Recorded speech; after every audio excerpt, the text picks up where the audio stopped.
बिहार में जाति आधारित गणना हुई है। इसको लेकर के सत्ता पक्ष के लोग बहुत ढोल पीट रहे हैं कि भाई हमने गणना कराई है और गणना कराने के बाद अभी आपने देखा कि बिहार असेंबली से भी पास हुआ सर्वसम्मति से कि कोटा बढ़ाया जाए नौकरियों में और एडमिशन में भी।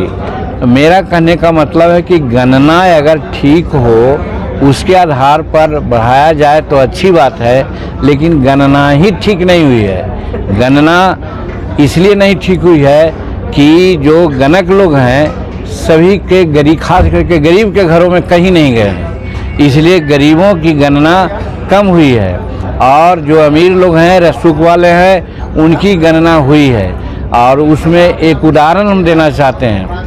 एक जाति है बिहार में भुइयाँ मुसहर, जिसको आप लोग जानते हैं, यहाँ भी हैं। वो 1931 में उसका 3%, 3.5% उसकी जनसंख्या थी और आज 2023 में भी उसकी जनसंख्या 3.7 है। आप जानते हैं कि माल्थुसियन थ्योरी जो है बतलाता है कि जनसंख्या गरीबों में ज़्यादा बढ़ती है, इसलिए कि गरीब परिवार घर में रहते हैं, अपना बाल बच्चों के साथ मिलते जुलते हैं और पॉपुलेशन ज़्यादा होता है। लेकिन ये आश्चर्य है कि सबसे गरीब बिहार में भुइयाँ मुसहर कास्ट होता है और उसकी जनसंख्या 1931 में भी 3% और इस वर्ष 2023 में भी 3%। ये कहाँ का लॉजिक है। और दूसरा रोड देखते हैं कि जो 1931 में किसी का 8% जनसंख्या थी, उसकी जनसंख्या 14% हो गई। क्यों भाई, कैसे हो गई? तो मेरा कहने का मतलब है कि देखा इसी इसमें किया गया, फेवरेटिज्म किया गया है, जिसके आधार पर किसी की जनसंख्या ज़्यादा बढ़ा दी गई है। उसमें प्रश्न उठ रहा होगा, आप पूछते होंगे। मेरा कहने का मतलब है कि जिनको 14% किया गया है उसमें भी कई एक परीक्ष होते हैं, सब परीक्ष को मिला दिया गया और गणक किया गया।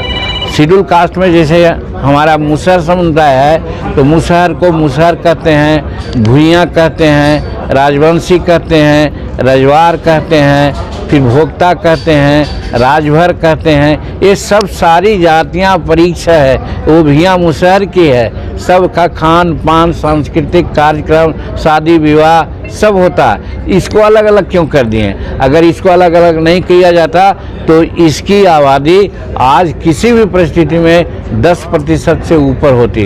तो जिसकी जितनी जनसंख्या भारी मिलेगी उसको उतने हिस्सेदारी के तर्ज पर इसको ज़्यादा लाभ मिलता, तो वैसा हुआ नहीं। और फिर आज जो नोटिफिकेशन हुआ है कोटा बढ़ाने का, तो कोटा बढ़ाया है, बहुत अच्छी बात है। हम लोग भी कहते हैं कि एक तो जनसंख्या ठीक से गणना किए नहीं, अगर हुआ भी, अगर बढ़ाए हैं 75% आरक्षण का दायरा बढ़ाए हैं, अच्छी चीज़ है। लेकिन जब से आरक्षण नियम लागू हुआ है तब से आज तक 16% आरक्षण है, आरक्षित कोटा भरा हुआ है, बैकलॉग है। यही हम विधानसभा में पूछा कि बैकलॉग अगर है उसको भरने के लिए क्या उपाय किए हैं। तो जब बैकलॉग भरवे नहीं कीजिएगा तो फिर कोटा बढ़ाने से क्या फ़ायदा है? एक चीज़। दूसरी चीज़, जो हमारे सरकारी मुलाजिम हैं शेड्यूल कास्ट शेड्यूल ट्राइब्स के लिए, उनके लिए 1971 से रोस्टर लागू है।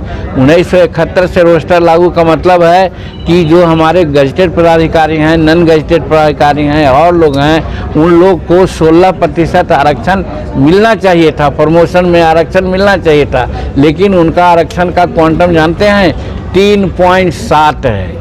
तो 75 साल में, 74 साल में आज 3.7 है, तो केक शताब्दी होगी कि जब 16% और आप 20 या 22% उनका ये होगा। तो कहने का मेरा मतलब है कि इसमें बेईमानी की गई है और जो हमारा बैकलॉग है उसको पूरा करने का काम नहीं करके सिर्फ लोग गलत, कमज़ोर दिमाग वाले आदमी को समझाने के लिए कि हम आपका कोटा बढ़ा दिया, चुनाव आ रहा है 24 का, उसमें अपना एक TR लेने के लिए बात किया है।